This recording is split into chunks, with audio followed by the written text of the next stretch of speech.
Storm Team.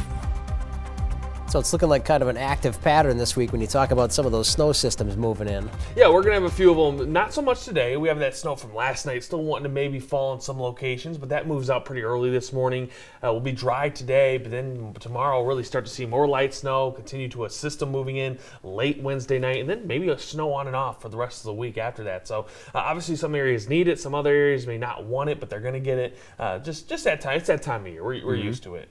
So well, no matter what, if you haven't had to shovel for a few weeks, especially around Christmas, you might get sort of caught up this week a little bit. Yeah, I might get a little bit of snow to get out there and shovel. We take a look at our satellite and radar right now, and what you do see is a cloud cover for much of the central and western portions of the state that is giving us some light snowfall at this point. And that will continue to be the trend. As long as we have this light, sort of lower cloud cover, you will have a chance of seeing some snowflakes fall from the sky. But for the most part, we should start to dry off over the rest of the morning. Temperatures right now, they're sitting near zero in many locations. You got some below zeros down here to the far south, central, southeast portions of the region. But we really have an odd day, not so much today, but tomorrow. We look at our hourly temperature trends. We do rise back up closer to the teens. Some areas will be in the teens right around 3 to 4 p.m. We'll cool down after sunset. And then tomorrow morning, very early on in the day, we're going to see a quick warm up to the teens by 5 to 6 a.m. And that will get us quickly into the 30s by the time we get through about midday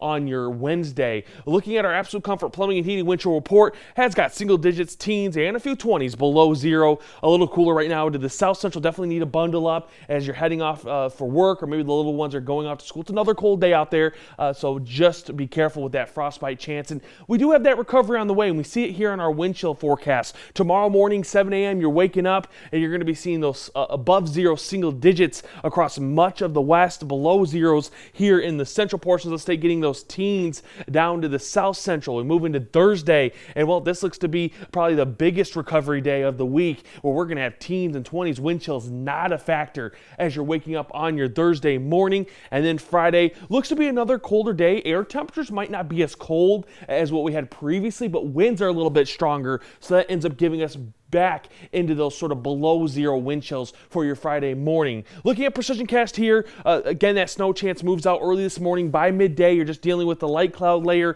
out there. Then that leaves us by 6 p.m. We'll have plenty of clear, sunny skies, have a decently nice sunset through the night, and then we get through Wednesday morning. Cloud cover rolls itself back in from the northwest. Some light snow starts to roll in early in the morning here at 9 a.m. and then continues to be present across much of the state through midday into our afternoon. By 5 p.m., we'll start to see the signs of that clipper system out to the far west, and that will move to the east really throughout much of the night into your Thursday morning. By 12 a.m., you're going to see widespread snow from areas like Devil's Lake all the way out to Dickinson, heavy at times down to that southwest corner. Accumulations, though, with this still look to be at most an inch and a half, and even that seems a little bit high in some areas. We'll keep an eye on it, though, through the next day or so to really give you a good idea how much you could see, but do expect some snow Thursday morning. That could cause blowing snow as well, so travel could be difficult as you're waking up by 10 a.m. on your Thursday. That snow chance will move out. We'll have a dry Thursday afternoon. Your Williston 5-day forecast,